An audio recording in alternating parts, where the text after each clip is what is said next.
He texted me to say he had cancer.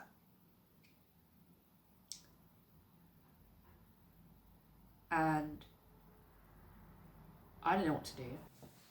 Hey everyone, so I'm filming somewhere slightly different,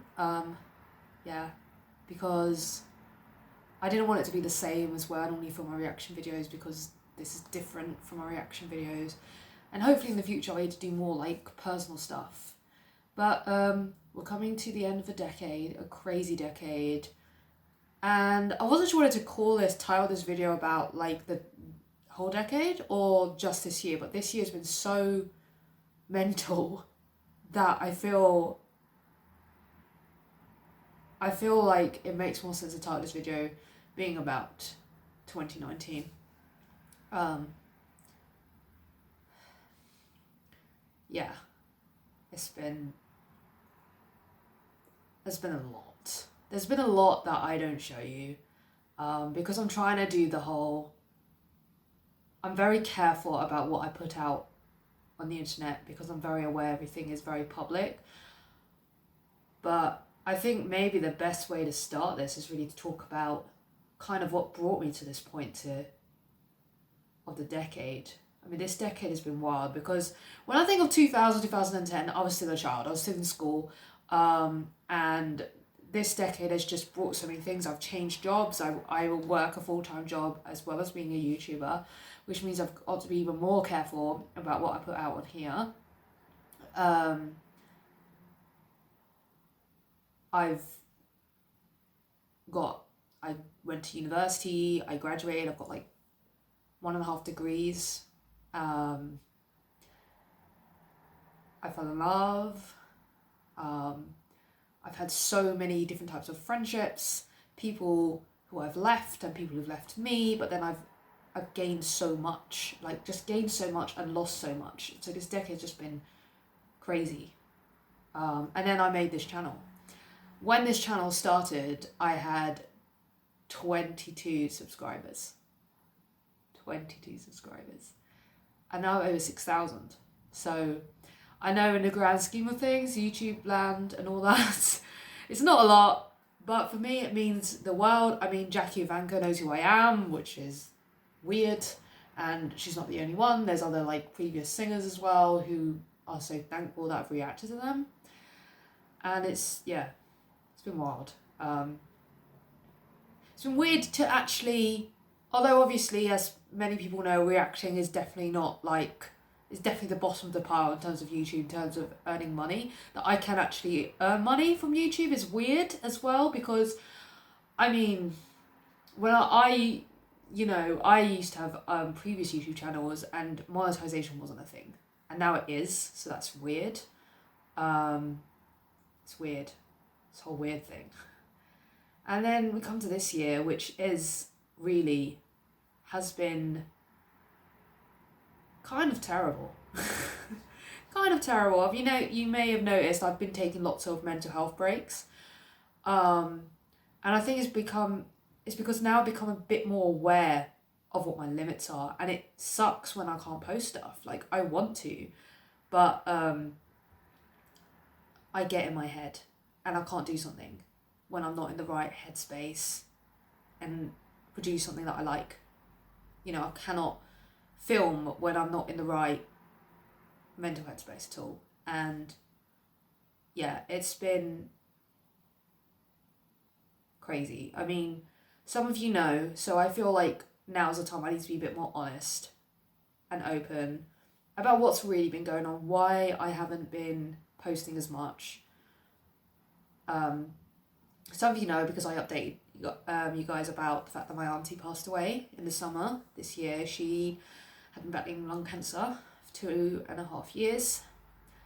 And it was a really difficult decision because at the time I was like, things were going well, and I was like, I didn't even know if I was going to see her before she passed, and I did, and so many like amazing things were happening at that time. And then I made a decision to be with my family, and it was the best decision I ever made, and I got to spend so much time with her, and it was lovely just to have conversations with her that I wasn't able to have before, and it was great. And And then she passed, and I didn't know what to do with myself, and I just had to be away from YouTube because I just couldn't. And some of you know about that, because it's hard, the fact that like cancers, a lot of people have that in common. Like everyone seemed to know someone who had it, like in their family and stuff, when I would talk to people.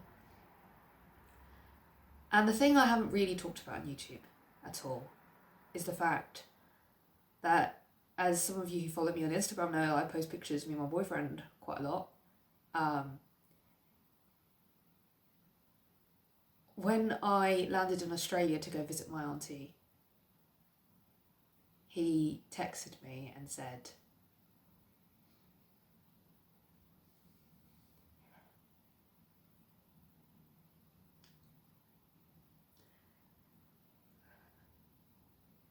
sorry, hold on.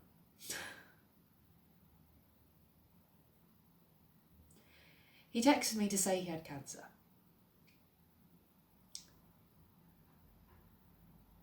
And I didn't know what to do. And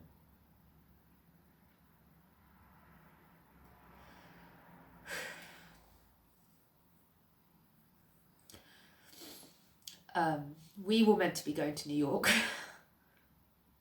in 2019. I was going to go to LA as well, cancelled everything, so hopefully next year we'll be going. But that was a big shock, and it was this really weird thing where he got better. He very lucky, it's gone. They managed to get it out. But she wasn't lucky. And so now I've got this hospital phobia, which I didn't have. I hate being in hospitals. I hate them. And then, yeah, his dad, like, later this year also got sick, and we went to visit him, and I just thought I couldn't even be in a hospital. Like, I just hate it. I just feel like anxiety and nausea and stress, because all I remember is seeing my auntie deteriorate, and then I had to go see him, and then see my boyfriend get better, and it was just this weird thing that I was really struggling with. But at the same time, it felt like, because with mental health, people still don't really know what to say to you. Neurotypical people don't really know what to say to you. But with like cancer, people know what to say. And like, I remember I talked to Marie Curie, which is a fantastic charity, which I'm going to put in the link because they're amazing. And they offer like free like phone calls whenever you want it. And they say you can talk about grief anytime you want it.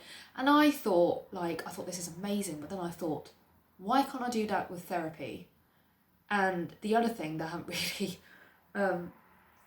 talked about is the fact that I was in counselling because I've had a lot of stuff in my head that has happened to me, and I needed to talk to someone about it, and it ended in April, and then I really spiraled mentally. I had 2 or 3 close friends, which I won't go into the ins and outs, but they left, and I really struggled. One of them, I had a best friend who I loved and who I thought loved me back dearly, like in a platonic way, and blocked me off everything, just walked out. Like, so easy for them. And actually had this instant where I saw them like a month ago and I had to just like walk away. And that was really hard, because although I've had like friendships with people, friendships are things that don't work out, and I have this big problem where I kind of pour all my love into other people and kind of neglect myself. And that's something I've really learned about this year, is about putting yourself first. And people say that, people preach it, like all those wellness retreats, they make so much money out of that message alone.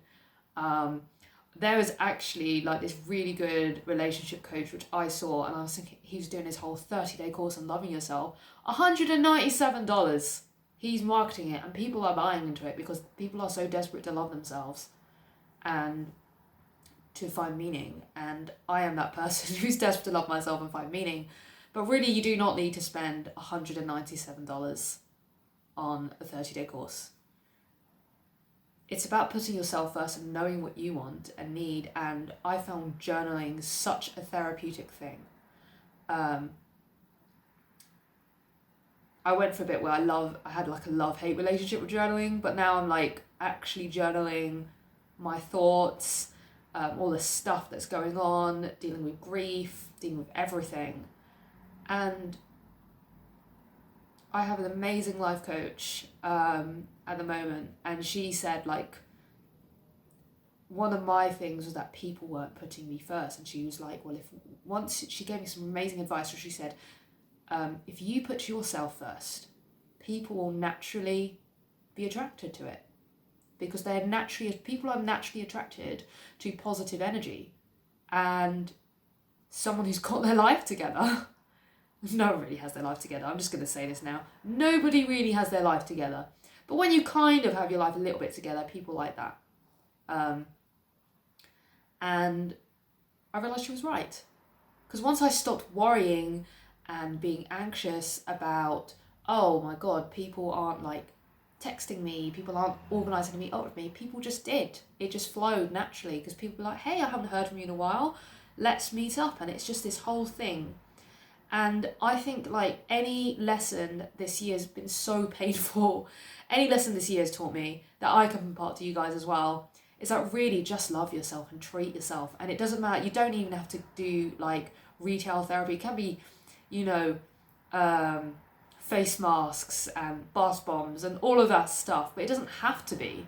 It can literally just be giving yourself a hug and just doing something that you love. And it doesn't have to be, because sometimes I think this decade has become so consumerist, it's become so wrapped up in all that stuff that is happening right now, which is literally everything is so fast paced, everything's on the go, and we've kind of gotten used to this world where we want everything immediately. And I think that's really, really powerful, just realising that the important thing is actually to slow down and realise the importance of not everything.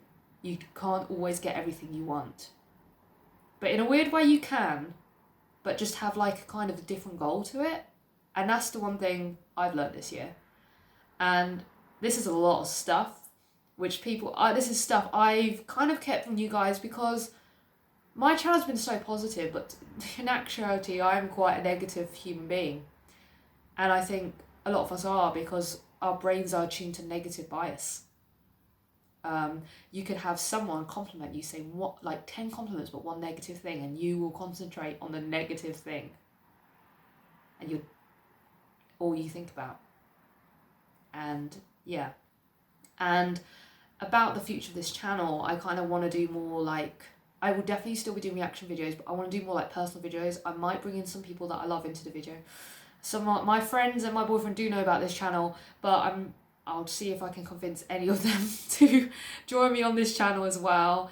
I do want to do songs again, because like I love singing, and I used to do that when I was a teenager, and people would tell me to go kill myself and I wasn't ready. But now I feel like